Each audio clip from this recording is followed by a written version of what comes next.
melhor atendimento e qualidade, oferecendo a você a palavra de poder e liberdade, de alegria e muita paz, com preços especiais. O Shopping da Bíblia e você, opções na escolha. O Shopping da Bíblia, caminhando pro futuro com você.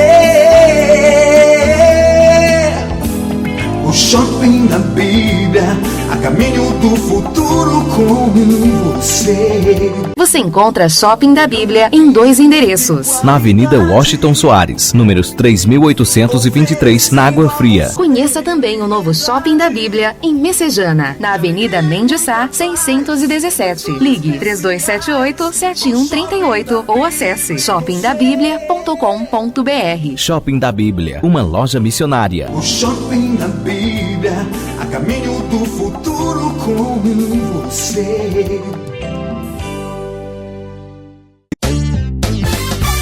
Agnus, vestindo com elegância, ternos com corte italiano e tecidos importados especiais, blazer, calças, camisas sociais em todos os tamanhos. Agnus, a roupa do crente elegante. Aceitamos todos os cartões de crédito. Desconto especial para pastores. Agnus, Avenida Washington Soares, 3823, 6 Bocas. Já refúgio a glória eterna de Jesus, o Rei dos Reis. E você é o nosso convidado especial a participar do nosso culto de adoração a Deus na Igreja Assembleia de Deus Cristo Salva. Confira nossos endereços e vem junto com a gente. Avenida Mendes Sá, 617, Messejana. Rua Beatriz Gurgel, número 1018, Palpina. Avenida Washington Soares, 3823, Água Fria. Rua Desembargador Juca Filho, 109, Jardim das Oliveiras. Rua Pedestre J57, Curió. Rua 87, número 195, na segunda etapa, José Walter. Rua 5, 950, Janguru Sul. Rua 87, 145, Cidade Jardim 2. Rua do Cruzeiro, 711, Coaçu, Eusébio. A Assembleia de Deus Cristo Salva desenvolve um trabalho evangelístico e social denominado Ungidos da Madrugada. Colabore para que esta programação não saia do ar. Se você quer apoiar esse projeto, contribua através do nosso Pix, projetocristosalva@gmail.com.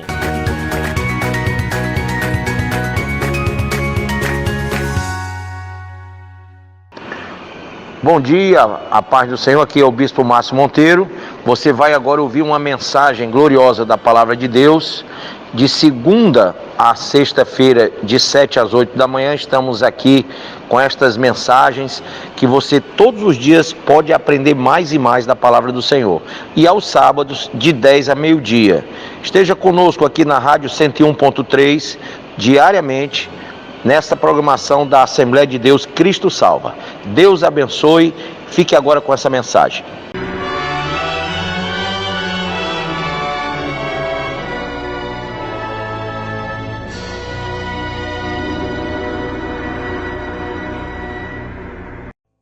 Irmãos, vamos abrir a palavra de Deus, 2 Reis, capítulo 10, versículo de número 15. Tendo partido dali, encontrou a Jonadab, filho de Recabe, que lhe vinha ao encontro. Jeú saudou e lhe perguntou, olha que pergunta fantástica: tens tu sincero o coração para comigo, como o meu o é para contigo? Vou perguntar de novo para você entender essa pergunta. Quando Jeú encontrou Jonadab, e Jeú foi ungido rei, e a Bíblia diz que quando Jeú é ungido rei de Israel, ele agora tinha uma função ou um chamado profético, porque tinha sido profetizado que a casa de Acabe teria que morrer. Porque Acabe trouxe tudo que era idolatria para o meio de Israel. Tudo que é maldição. Então Jeú tinha uma missão espiritual. Não era só era uma missão espiritual muito forte. Quando ele foi ungido rei de Israel, ele tinha que ir atrás de Acabe e destruir toda a casa de Acabe. E a Bíblia diz que quando ele parte para essa tarefa, ele encontra Jonadab no meio do caminho. E ele faz a pergunta, olha só: tens tu sincero o coração para comigo, como o meu coração o é para contigo? Respondeu Jonadab: tenho. Então, se tens, dá-me a mão. Jonadab deu-lhe a mão, e Jeú fê-lo subir consigo ao carro. E quando Jonadab, gente, subiu no carro de Jeú, ele disse: vem comigo, e verás o meu zelo para com o Senhor. E assim Jeú levou no seu carro. Tendo Jeú chegado a Samaria, feriu todos os que ali ficaram de Acabe, até destruí-los, segundo a palavra que o Senhor dissera ao profeta Elias. Amém? Põe a mão sobre a Bíblia e diga: Pai, essa é a tua palavra, fala ao meu coração em o nome de Jesus. Tens tu sincero coração para comigo, como o meu é para contigo? Em outras palavras, o teu coração é comigo como o meu coração é contigo? Que pergunta fantástica, irmãos. Tudo que você for empreender na sua vida, seja no campo espiritual, seja no campo emocional, seja no campo do seu trabalho secular, e você precisa estar com pessoas, e você precisa contar com pessoas, a primeira pergunta que você deve fazer para aquele alguém com quem você precisa contar é: o teu coração é sincero comigo como o meu é sincero contigo? Eu ouço essa pergunta de maneira a pensar que esse é o coração de Deus. Quando a Bíblia fala do coração do homem, ela expõe algumas coisas que são concernentes ao homem.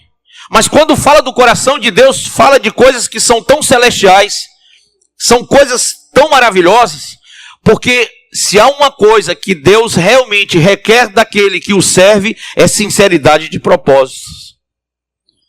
Deus quer sinceridade do nosso coração. Deus almeja que a gente seja sincero. Lembra que domingo passado eu falei sobre aquele que realmente se converteu, aquele que entendeu o que é aceitar Jesus, o que é realmente ser salvo através de Jesus? E eu disse para vocês que ele é Senhor e Salvador. Lembram disso? Mas as pessoas o recebem como Salvador. Mas como Senhor, é difícil que as pessoas entendam o que é receber Jesus como Senhor. Porque quando ele exerce o senhorio sobre a nossa vida, nós temos que nos submeter aos ditames de Deus. Nós temos que nos colocar debaixo da revelação de Deus. Nós não podemos formar o nosso conceito pessoal sobre Deus ou sobre o caminho de Deus. É tão fato isso, que quando Jesus veio ao mundo, ele disse: ei, eu sou o caminho. Amém? Porque até então as pessoas diziam assim consigo mesmas. Elas diziam: todo caminho leva a Deus. Quem já ouviu isso? Todas as religiões levam a Deus, todo caminho leva a Deus. Mas Jesus diz: olha para mim, eu sou o caminho, eu sou a verdade, eu sou a vida. Jesus vai dizendo isso para nós, para que a gente tenha uma visão de que não é o que eu acho, não é o que você acha, não é o que a gente pensa, mas é o que ele revela para nós, pela palavra e pelo Espírito. Diga: pela palavra e pelo Espírito. Ora, quando Jeú encontra Jonadab, o que ele quer? Ele quer sinceridade de Jonadab. Ele quer que Jonadab revele o seu coração para ele. Jonadab, existe um trabalho a ser realizado. Existe uma obra a ser feita. E nós temos um desafio na frente. Nós temos que acabar com a maldição que Acabe trouxe para Israel e para Judá. Mas para que isso aconteça, eu não posso contar com pessoas que estejam com o coração dividido. Eu não posso contar com pessoas que estejam com um pouco de fé. Não posso ter comigo pessoas que não sabem realmente se posicionar nessa batalha. Então a primeira coisa que Jeú exige de Jonadab, para que caminhe com ele, para que entre com ele naquele momento de guerra, para ele subir na carruagem de Jeú, o teu coração é com o meu coração, como o meu coração é com o teu coração. E eu volto a dizer para vocês, essa pergunta é tão pertinente, porque ele não está falando do coração de Deus. Nós sabemos que Deus é fiel e justo. Mas os homens, como é que são? Nós temos um comportamento, às vezes, bem diferente daquilo que somos. Sim ou não? O nome disso é hipocrisia humana, né? Principalmente quando você vai lá para o Novo Testamento e você vê Jesus lá no capítulo de Mateus, no capítulo 23 de Mateus. Jesus olha para os religiosos, para aqueles que seguiam a religião da época, para os líderes religiosos, e diz aos líderes e aos religiosos daquela época, ele diz assim: fariseus hipócritas, condutores cegos, sepulcros caiados. Olha que coisa! Jesus começa a dizer os fatos verdadeiros, porque ele é a verdade. Ele confronta a religião, ele confronta a liderança religiosa, ele confronta os prosélitos da época, porque ele trouxe verdade. E a verdade de Deus ela tem que exterminar com a maldição da hipocrisia do homem. Quem está entendendo o que eu estou falando? Por que Acabe tinha que ser destruído? Por que a família de Acabe tinha que ser destruída? Por que o reino de Acabe tinha que ser destruído? Porque tudo isso representava essa hipocrisia humana, essa sujeira, essa ignomínia, essa iniquidade, essa maldição que as pessoas carregam desde o pecado de Adão. Então, quando Jeú vai com essa missão, ele vai para purificar, ele vai para restaurar Israel, para ajeitar as veredas de Israel, porque o povo de Israel andou de forma estranha perante Deus. Acabe, ele trouxe muitos deuses ao reino de Israel. Ele trouxe muita maldição. Lembram da ordem do decálogo? Lá no capítulo 20 do Êxodo? Quando o Senhor entregou, escrito pelo seu próprio dedo, ao profeta Moisés, os 10 mandamentos. Olha o que o decálogo diz, logo na parte inicial. Não farás para ti imagem de escultura, nem semelhança alguma daquilo que está no céu, nem daquilo que está debaixo do céu na terra, nem daquilo que está debaixo da terra nas águas. Não te encurvarás a essas imagens, nem as servirás, pois eu sou o Senhor. Ele diz, eu não sou um Senhor. Ele diz, eu sou o Senhor. Artigo definido. Eu sou o Senhor. E eu faço misericórdia até 4 gerações daqueles que me amam e guardam a minha palavra. Mas eu amaldiçoo até 1000 gerações aqueles que corrompem esse caminho. Aqueles que adoram as imagens. Aqueles que idolatram as imagens. É interessante que depois que Davi faleceu, o seu filho Salomão, mesmo tendo herdado a sabedoria que proveio de Deus, ele pediu, Senhor, me dá sabedoria. Deus o deu sabedoria. Deus deu a ele conhecimento como a nenhum outro homem da face da terra.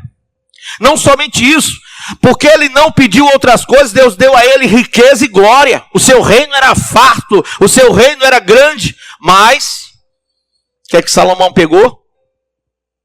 Salomão resolveu casar-se com mais de 900 mulheres, porque naquela época o rei, ele tinha que formar o seu harém. E mesmo tendo conhecimento de que não era lícito, de que não era certo esse tipo de atitude. Por quê? Porque a cada mulher, de cada nação que ele conquistava, de cada povo que ele dominava, que ele trazia como sua esposa ou sua concubina, ele trazia consigo também, daquela pessoa, ele aglutinava a Israel, ao reino de Israel, todo o arcabouço religioso. Ele trazia toda a indumentária religiosa, ele trazia toda a maldição religiosa daquelas pessoas. Então aquelas mulheres traziam os seus deuses também para serem ali adorados dentro de Israel. Isso afrontava o decálogo, isso afrontava. Veja que o Deus que ordenou que não se fizesse assim, foi o Deus que, quando Moisés desceu e viu o bezerro de ouro feito lá embaixo, Moisés quebrou as tábuas dos 10 mandamentos e disse o quê? Olha, vocês prevaricaram contra Deus. E quando Moisés estava lá em cima, Deus disse: vou destruir todo esse povo que está lá embaixo, e de ti eu vou fazer nascer um novo povo. Só que Moisés, ele pede a Deus, ele interpela e ele diz: Senhor, mas e a promessa que tu fizeste a teu servo Abraão? Senhor, não faças isso ao povo. Olha como Deus abomina a idolatria, como Deus abomina o que Acabe fez em Israel. E Moisés suplica dizendo: Senhor, se o Senhor vai matar esse povo, então mata também a mim. Risca o meu nome do livro que o Senhor está escrevendo aí. Ele coloca a vida dele em jogo. Olha que pastor fantástico, né? Ele pede pelo povo, pela nação que está em pecado. Quando você vai lá para Daniel capítulo 9, você vê a oração de Daniel, um homem que foi perseguido, que foi colocado em covas de leões, um homem que foi, desde o início do reino babilônico, na casa de Nabucodonosor e também na casa de Belsazar, assim como também no período dos medos e dos persas, você vai ver um homem perseguido. Deus tem que revelar a ele o sonho de Nabucodonosor e a tradução do sonho de Nabucodonosor. Deus dá a ele o livramento. E ele vê os seus amigos lançados em fornalha, Sadraque, Mesaque e Abdinego, sendo livrados pelo Senhor. Deus dá livramento a ele numa cova de leões, porque ele era um homem de oração. E você vê esse homem de oração no capítulo 9, tendo a maior das revelações que o mundo não tem até hoje. Irmãos, nós temos toda uma tecnologia humana fantástica. O homem hoje, ele consegue ir à lua. Mas esse homem que vai à lua, que está estudando Marte, não consegue ter a revelação que Daniel teve no capítulo 9, lá pelo versículo 27, 28, quando ele vê as 70 semanas de Deus para Israel, a revelação do final dos tempos, quando ele olha e percebe o caminho, o tempo, o espaço de tudo. Deus dá a ele a maior das revelações, é assim que vai ser. Mas sabe como é que Daniel começa a oração? Senhor, nós somos pecadores, a ti é dada toda a glória, toda a honra, toda a adoração, todo o louvor, a nós só pertence a vermelhidão dos rostos, ou a palidez dos mesmos, quando nós somos apenas medíocres pecadores. Eu estou trazendo para uma linguagem mais simples o que ele fala lá. Miseráveis homens pecadores que somos. Ao Senhor toda a glória, toda a honra. Nós precisamos do Senhor. E Deus dá a este homem humilde a maior das revelações. Então, irmãos,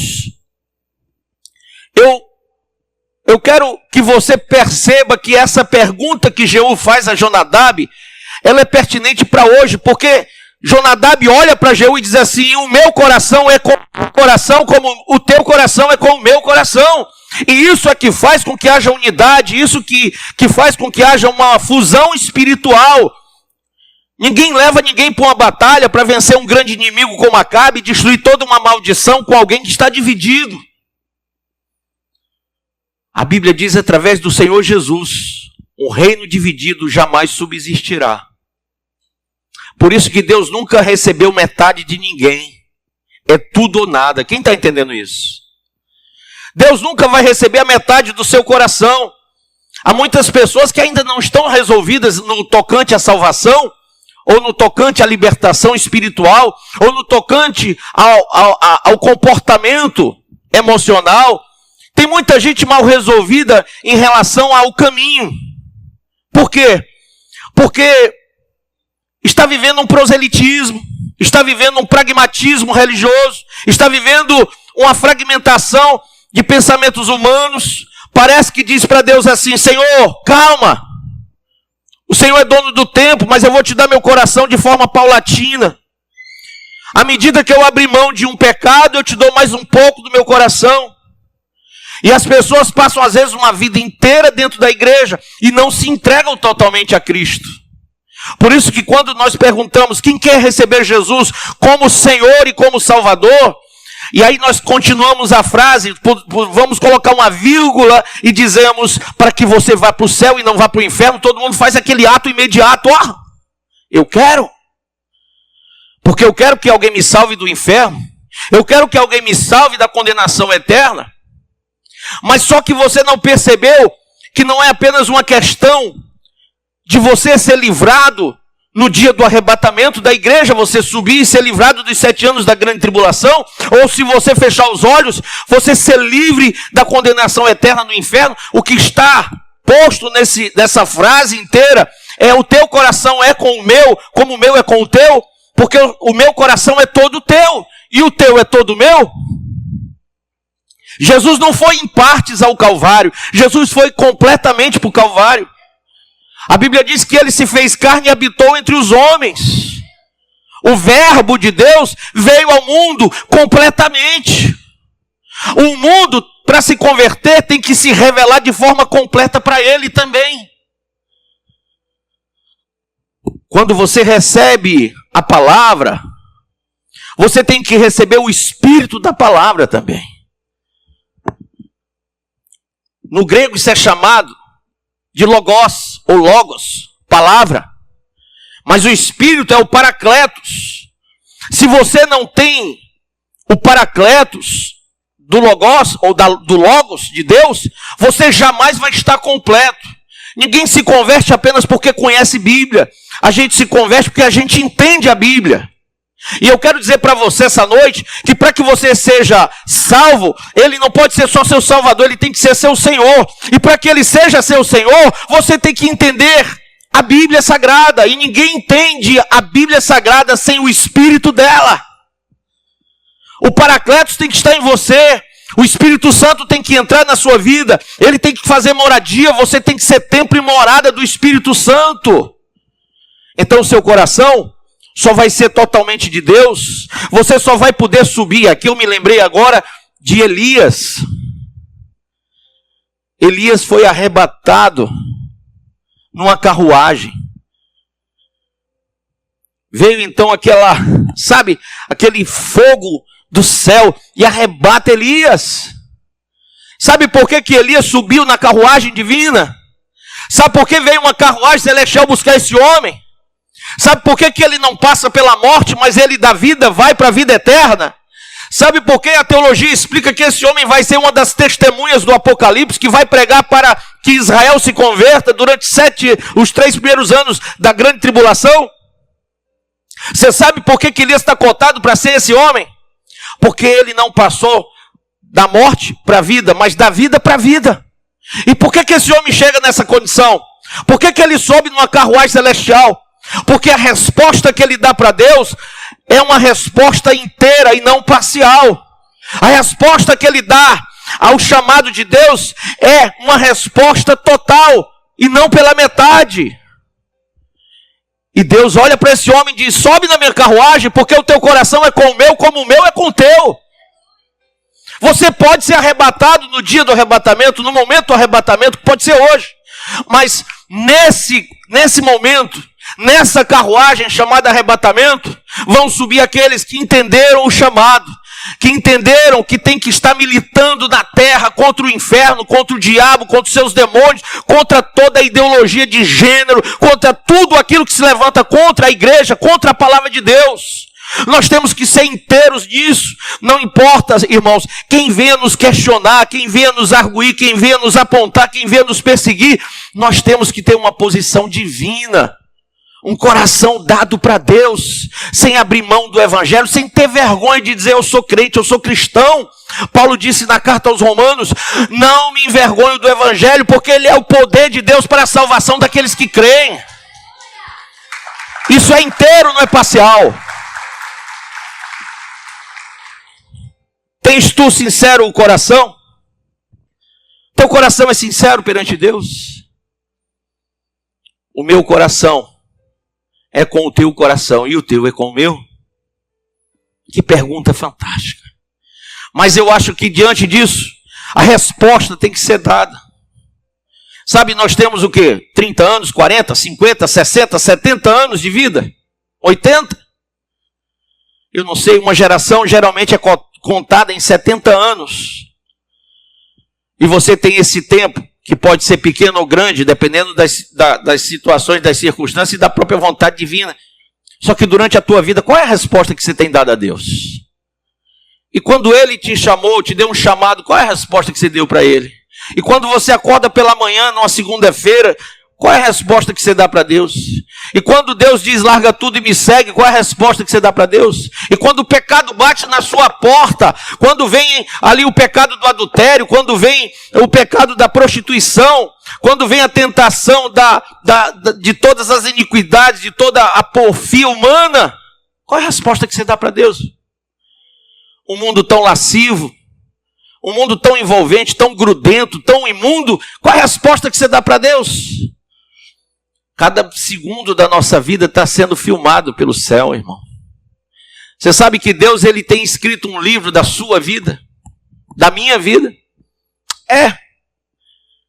Um dia, e esse vai ser o último juízo que nós falamos há 4 semanas atrás, o trono branco, quem lembra? O Deus de juízo, mas também de justiça, vai abrir os livros escritos. E lá vai ter o seu nome posto em um livro. Incrível como Deus tem esse tempo, Ele é dono do tempo. Tem gente que diz, mas Ele vai gastar o tempo dele comigo. Cada segundo que você viver está sendo escrito no livro de Deus. Porque Deus quer ser justo em tudo o que você vai ouvir no dia do juízo final, se você for para lá. Espero que não. Espero que você tenha juízo para não ir a juízo. Porque é interessante que quem tem juízo não é processado.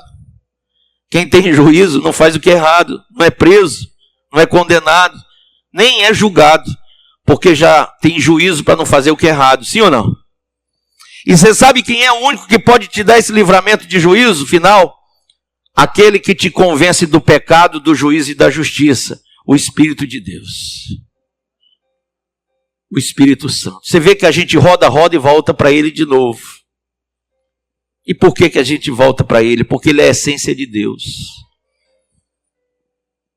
É Ele que nos revela Deus.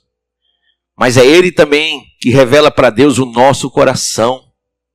Porque Ele está dentro de nós, Ele habita em nós, e Ele mostra o que somos e quem somos, para que viemos. Eu pergunto mais uma vez, você entende que hoje você está entrando em uma batalha onde a maldição do pecado tem que ser destruída? A maldição do pecado tem que ser arrancada, extirpada da sua vida? A Bíblia diz lá em Gálatas, capítulo de número 5, abra por favor a sua Bíblia, Gálatas capítulo 5, quando Paulo escreveu aos Gálatas, estai, pois, o quê? Firmes, na liberdade com que Cristo nos libertou, e não torneis a colocar-vos debaixo do jugo da servidão. Que servidão? Do pecado. E ele diz aqui, versículo 16, por favor, pule para o 16. Digo, porém, andai em espírito. O espírito aí não é o espírito do homem, porque o é bem grandão, tá vendo? Não é grande aí? Maiúsculo. Quando a Bíblia descreve, aqui no grego, ele fala, andai no Paracletos, andai no Espírito de Deus. Se fosse o Espírito do homem, a palavra não seria o Paracletos. Andai no Paracletos. E o Paracletos, olha só que coisa. Andai em Paracletos, andai em Espírito, andai no Espírito, e não cumprireis a concupiscência da carne. Quando Paulo fala da carne, ele não está falando dessa carne. Há uma dubiedade interessante aqui. É que a gente pensa que quando a Bíblia fala no Novo Testamento sobre carne, a gente pensa nisso aqui, putrefásico. Essa aqui, a essência, ela é putrefásica. Isso aqui vai apodrecer e vai embora. Vai para debaixo da terra. Paulo não está falando, ande no Espírito para não satisfazer os desejos putrefásicos. Não. Quando a Bíblia fala em Espírito, fala em Paracletos. E quando fala em carne, a palavra no original é alma, é psique. Lá no grego é psique. Então, você anda no Espírito Santo para que o teu psique não se satisfaça. E por que o psique não vai se satisfazer? Porque o Paracletos, ele vai dominar sobre o psique. Porque o Paracletos, que é o Espírito Santo, vai orientar, vai convencer do pecado, do juízo e da justiça, essa mente suja, esses olhos imundos, essa inconstância de coração que nós somos. Então, ele diz assim, porque a carne, ou seja, o psique, cobiça contra o Paracletos, contra o Espírito Santo. E o Paracletos, que é o Espírito Santo, contra o psique. Há uma guerra.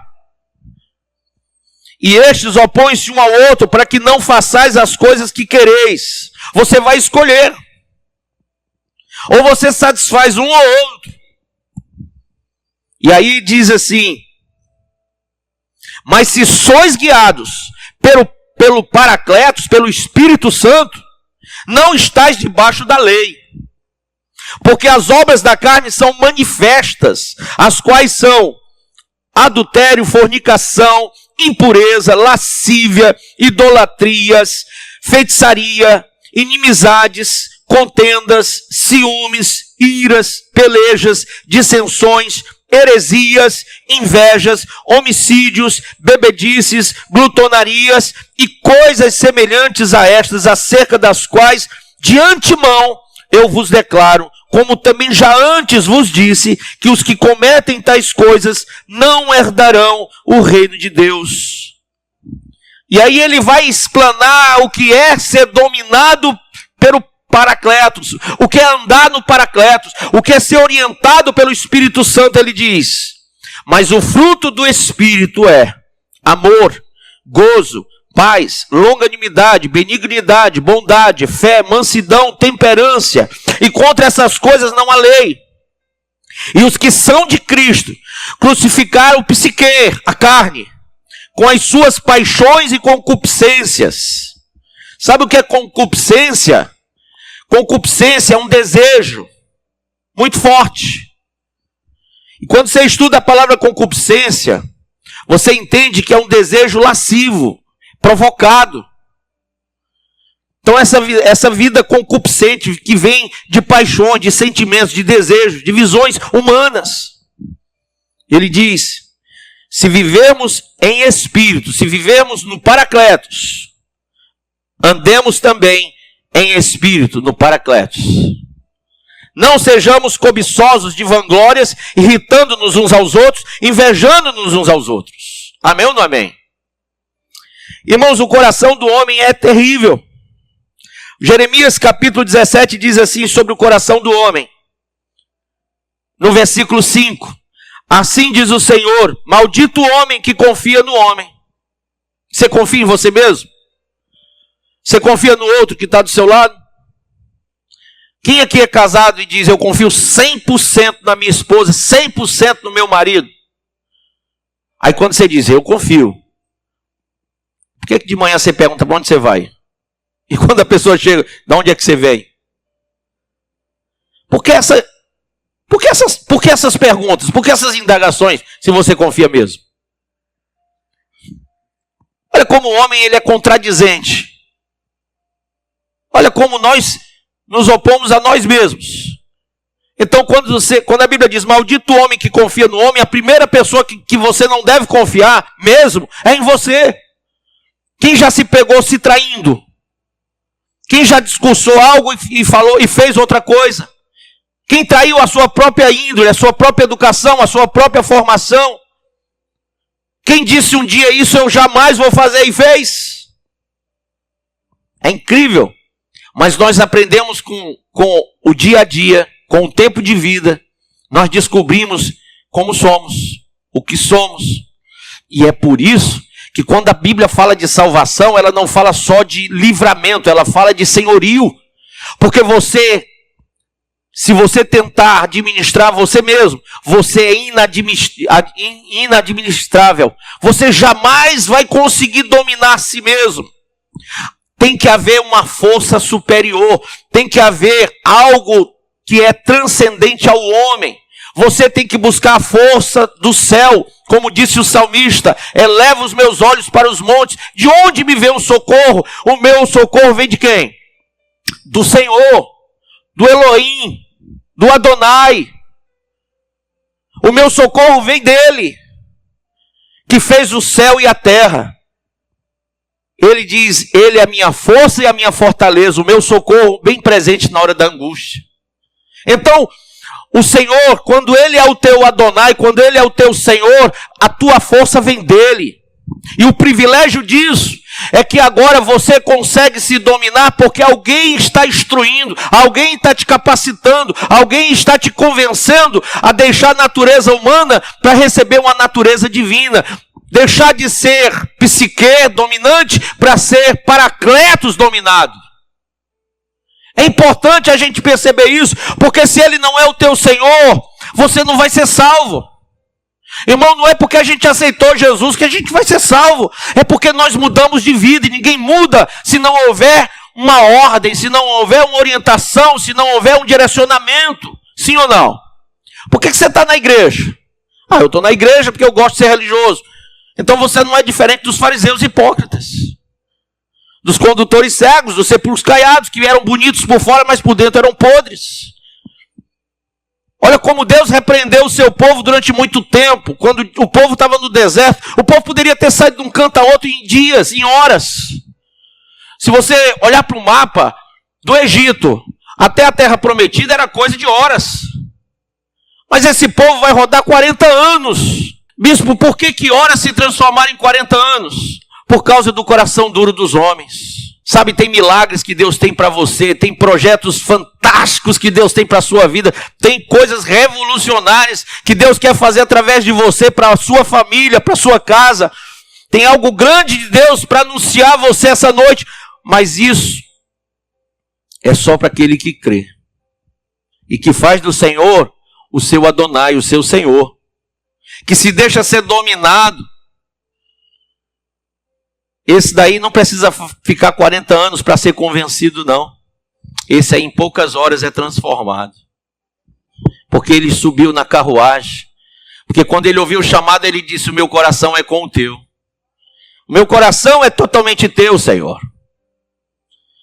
E Deus conhece essa essência. Deus conhece quem somos e o que somos. Por isso que a oração de um fariseu era assim, Senhor, tu sabes que eu sou um homem justo, tu sabes que eu não ando como esse pecador que está aqui do meu lado. E eles estavam ali fazendo oração no muro. Tu sabes, Senhor, que eu não ando como ele, eu nem ando com as pessoas que ele anda.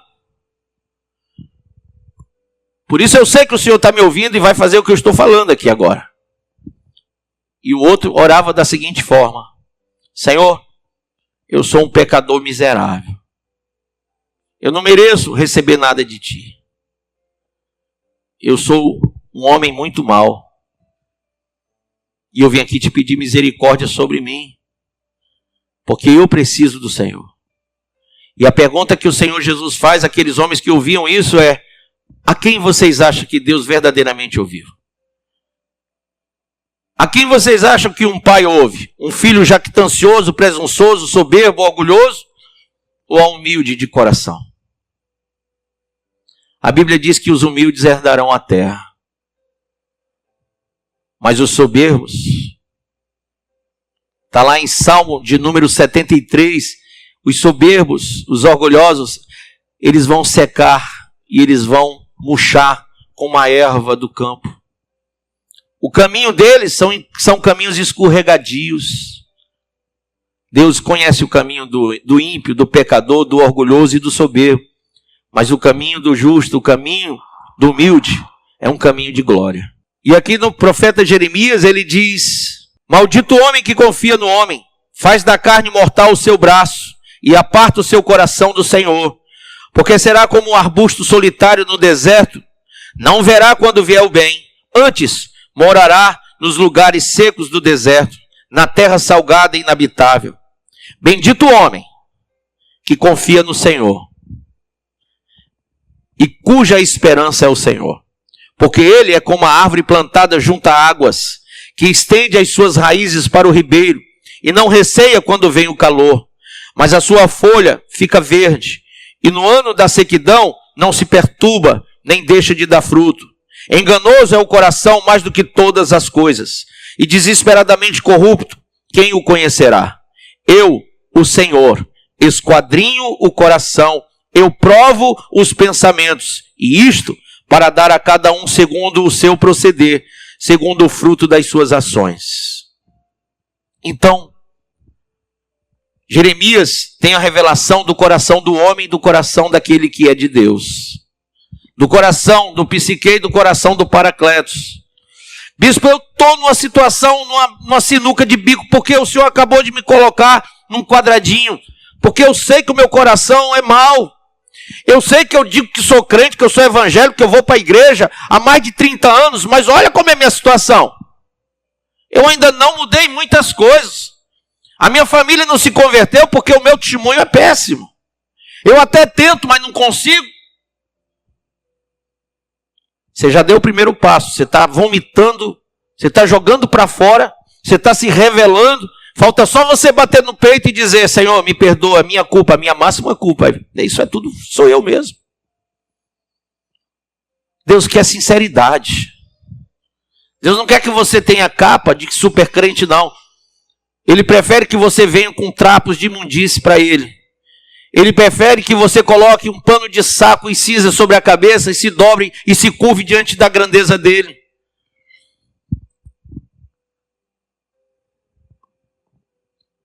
A gente é muito afeito às aparências. Mas eu me lembro que quando Davi foi chamado para ser rei, a revelação do profeta Samuel na casa de Jessé, depois que Samuel vê todos os filhos de Jessé, inclusive o filho guerreiro, o mais guerreiro que ele tinha, e Samuel olha para todos eles e pensa: não, agora é esse. Não, agora é esse aqui. E nenhum deles foi aprovado por Deus. Então, quando todos os filhos já tinham passado, Samuel diz: Senhor, mas não é nenhum deles. O Senhor disse que seria essa casa, que seria ungido o rei. E Deus diz a Samuel: pergunta se ele não tem mais um. E o mais desprezado dos filhos de Jessé, estava lá no campo cuidando de ovelhas. E aí Samuel diz assim: você tem mais algum filho, Jessé? Jessé deve ter dito assim: olha, eu já passei os mais poderosos, os mais guerreiros, os mais fortes. Você não escolheu nenhum? Não. Você não tem mais nenhum? Eu tenho o pequenininho. Eu tenho o que não tem, sabe? Ele é o menor da casa. É o ruivinho, que Davi era ruivo. Esse ninguém dá nada por ele. É um fracote. Até que o bicho é corajoso, mas ele é fracotinho. As perninhas finas, os bracinhos dele nessas coisas todas. Olha Eliabe, esse baita homenzarrão. Olha o tamanho de Eliabe, esse meu filho aqui, guerreiro forte, levanta uma lança. Samuel diz, não, me traz o pequenininho, traz o ruivinho, traz o fraquinho, traz o débil, traz esse que você despreza. E quando entra Davi na casa de Jessé, o Espírito Santo fala a Samuel e diz, esse será o rei de Israel. Esse é o meu ungido, porque esse tem o coração segundo o meu coração. Olha que frase linda. Eu quero um rei que tenha o coração segundo o meu coração. Porque Saul não tinha. E alguém tinha que ser levantado com o mesmo coração de Deus. Deus está levantando pessoas que vão subir no arrebatamento, que vão subir à eternidade, mas alguma coisa que você tem que fazer, você tem que tirar esse coração de pedra e dar um coração de carne para ele. Você tem que se revelar por completo. Você tem que tirar a roupagem de uma indumentária religiosa, de algo que você fantasiou ser crente, ser cristão, algo que você pensa, tua performance religiosa ela é até bonita. Sabe, eu vejo muita gente de paletó e gravata, parece mesmo. Mas quando as pessoas vão viver o dia a dia, elas são reprovadas em muitas coisas. Eu aprendi a entrar em temor, porque o princípio da sabedoria é o temor, e eu tenho dito, Senhor, eu quero te revelar todo o meu coração. Eu sei que o Senhor é onisciente, mas eu quero que o meu coração seja revelado pelos meus lábios, e pela minha vida, e pela minha conduta. Eu quero que o Senhor veja o que eu sou, e se há algo em mim que não está certo, que o Senhor agora quebre, desfaça e faça de mim um vaso novo. Esse foi o passo de Deus no capítulo 18, que é o capítulo posterior ao capítulo 17 aqui de Jeremias. Quando o Senhor olha e vê esse homem e revela esse coração do Paracletos e do Psique, ele revela também a Jeremias, ele revela uma casa de oleiro, e no versículo 2 diz, dispõe-te, desce à casa do oleiro, e lá ouvirás as minhas palavras. E lá ele vê um oleiro trabalhando em um vaso que estava entregue à sua obra sobre as rodas. E a Bíblia diz que o vaso que o oleiro fazia de barro se lhe estragou na mão. Tornou-se a fazer dele então outro vaso, segundo bem lhe pareceu. E é isso que temos que entender. Você vem, mas você tem que ser aquebrantado, você tem que se humilhar perante o Senhor. Olha o que está lá em 2 Crônicas 7,14. Se o meu povo, que se chama pelo meu nome, buscar a minha face, se humilhar, se converter. Olha como ele diz. Esse povo tem que se humilhar, tem que buscar a face, tem que se converter do mau caminho. Tem que buscar Deus. É um ato realmente de submissão à palavra, de submissão ao Senhor. Ele tem que ser Senhor da sua vida. E por último, mas não menos importante, quando a gente percebe essa pergunta, o teu coração é com o meu, como o meu é com o teu, é importante que a gente olhe para o espelho e a gente se confronte nisso. Puxa, Deus me deu Jesus. Deus me deu o Espírito Santo, Deus me deu a palavra, Deus me deu a igreja. Deus me fez igreja, Deus me deu vestes mais brancas que a neve, colírio para os meus olhos, a revelação do Espírito. Deus tem me dado coisas tão preciosas. Por que eu continuo com essa mesma aparência do mundo? Com esse mesmo pensamento do mundo? Por que o meu coração ainda tem os mesmos sentimentos do mundo, os mesmos desejos do mundo? Por que eu não me liberto dessa miséria espiritual que eu vivo? Vê se há em mim, Senhor, algum caminho mau, disse o salmista, não foi? Você tem que entender o que é que Deus quer fazer na sua vida. Tem uma história, irmãos, que eu não posso deixar de falar para vocês. A história de um quadro pintado. Esse quadro pintado, ele tem uma história assim absurdamente fantástica. Trata-se de um homem muito rico, mas muito rico, o homem mais rico daquela cidade. E a Bíblia, ela fala que Deus é o dono de toda a riqueza. Então você vai assemelhando a história que eu estou contando a Deus. E esse homem muito rico, ele amava muito seu filho. E todas as vezes que tinha uma exposição de quadros antigos. Esse homem muito rico ia, e quando tinha leilões, ele arrematava todos os quadros mais antigos e mais caros, dos pintores mais renomados. Ele tinha em sua casa um arsenal de quadros assim, dos mais caros, dos mais absurdamente caros do mundo inteiro. Veio uma guerra e o filho dele se alistou para a guerra. Foi para a batalha. E lá no meio do campo de batalha, o filho dele fez amizade com um rapaz esse rapaz gostava de desenhos. E a amizade deles fortaleceu-se porque um dia esse rapaz que gostava de desenhar, não somente já havia conquistado meia amizade por causa de desenhos, mas lá no campo de batalha, esse rapaz levou uma bala no ombro, e o filho desse homem muito rico pegou esse rapaz, tirou ele do campo de batalha e levou ele para ser cuidado. Ele ficou tão grato que ele desenhou esse rapaz, filho do homem muito rico. Ele fez um desenho do semblante desse rapaz. E passados alguns dias ou meses, mais uma batalha, e os dois estavam lá no campo de batalha, e uma bala perdida alveja o filho deste homem muito rico, e ele morre com uma bala na cabeça no campo de batalha. Esse rapaz não teve a mesma sorte que o seu amigo, e o seu amigo não teve a sorte de tirá-lo de lá com vida. Então, passaram-se alguns meses depois da morte desse rapaz, e esse amigo dele vai à casa do pai daquele amigo morto. E quando ele bate na porta, o pai vem tão assim, tão, chateado, tão triste, porque o seu filho era seu companheiro de todos os dias. E ele chega para aquele pai e diz: olha, eu não posso trazer o seu filho, como ele me tirou do campo de batalha, mas eu trouxe algo que pode representar muito para o senhor. Até porque ele contou que o senhor gosta muito de quadro, então eu mandei fazer um quadro. Mas esse quadro é algo muito especial para o senhor. Ele disse: o que é? Ele vai e abre o pacote, e era o desenho do rosto do seu filho amado, que havia morrido no campo de batalha. O pai chora, abraça, agradece, o amigo vai embora, o pai senta numa cadeira de balanço e fica abraçado com aquele quadro, e ele vira à noite e dorme na cadeira de balanço abraçado com o quadro, e no dia seguinte ele pega o quadro mais caro da sua casa, tira da parede, e no lugar desse quadro mais caro que ele tinha, ele coloca o quadro do seu filho naquele lugar. Passaram-se mais alguns meses. O pai solitário, um dia, sente-se mal, vai ao hospital.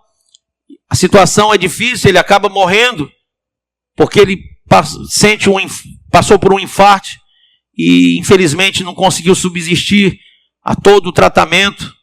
E ele morre. Só que ele não tem nenhum outro filho para que a herança ficasse. Não tem nenhum parente vivo, nem na linha ascendente, nem descendente, nem colateral. Então, toda a riqueza daquele homem tinha que ser leiloada. Os quadros, os milhões ou bilhões que estavam ali naqueles quadros. Então chamaram um leiloeiro, e aquele leiloeiro recebeu o testamento daquele homem muito rico. E quando ele recebe o testamento, no testamento, na primeira frase, diga: não leia antes do leilão. Só leia depois do leilão. Então o leiloeiro, ele fica calado, guarda aqui o testamento do homem rico que havia falecido, e bate o seu martelo e começa a fazer o leilão. Mas qual é o primeiro quadro que ele vai leiloar? O quadro do menino morto. O quadro do filho amado que havia morrido no campo de batalha.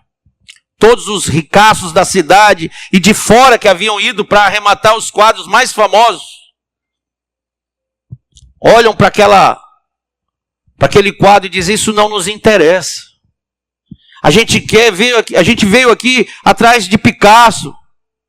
A gente veio aqui atrás de quadros de famosos.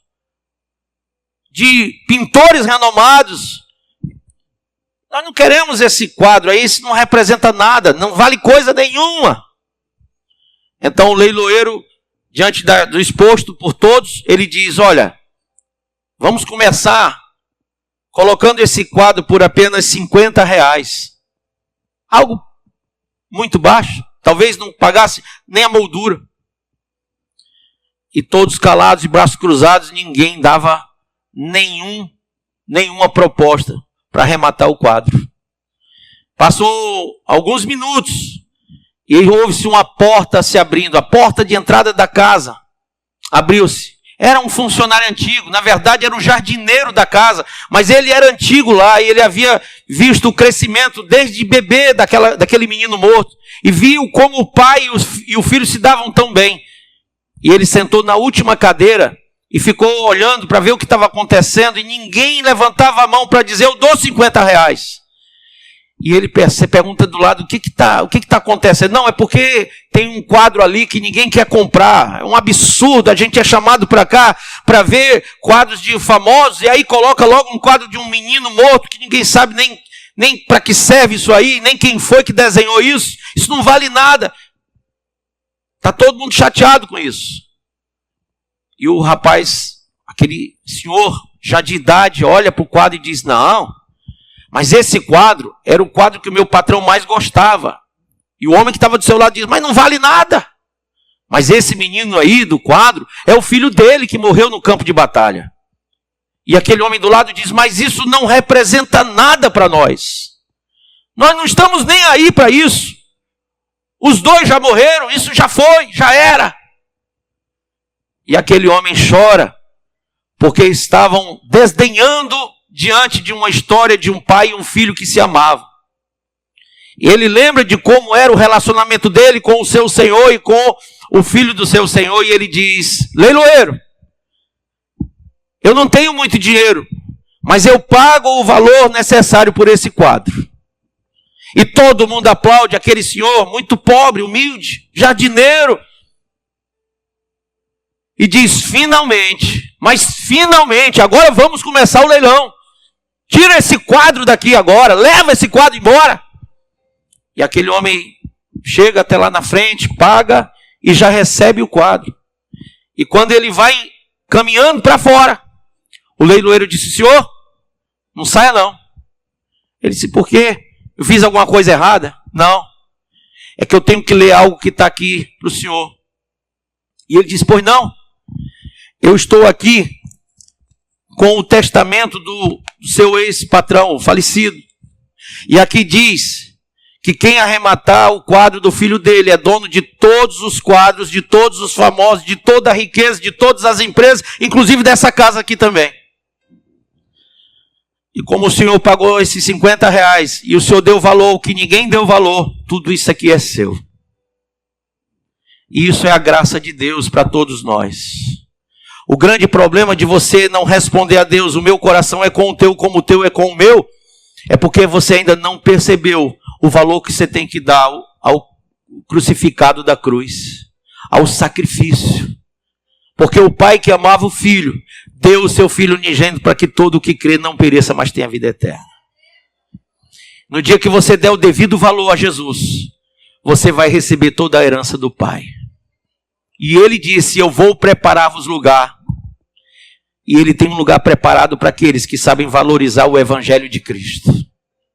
Hoje, Jesus está perguntando para você: o teu coração é com o meu, que fiquei na cruz, crucificado ali, ó, mãos e pés, que fui humilhado, mesmo sendo Deus, me humilhei na forma de homem e não quis usurpar o trono, mesmo sendo Deus. Se você tiver o coração de Jesus, você vai ser ungido e vai se tornar filho de Deus, porque ninguém vem ao Pai se não for por mim, disse ele. A herança da vida eterna e a herança de tudo que Deus tem para nós está consignada à valoração do sacrifício da cruz.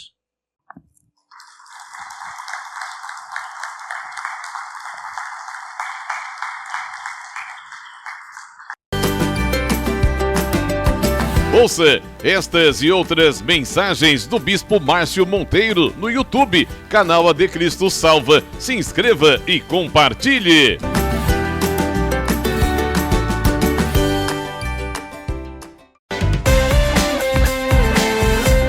Faça as 3 orações diárias no Instagram do Bispo Márcio Monteiro, ao meio-dia, às 18 horas e à meia-noite. E a partir das 2 da tarde tem o programa escatológico A Última Trombeta.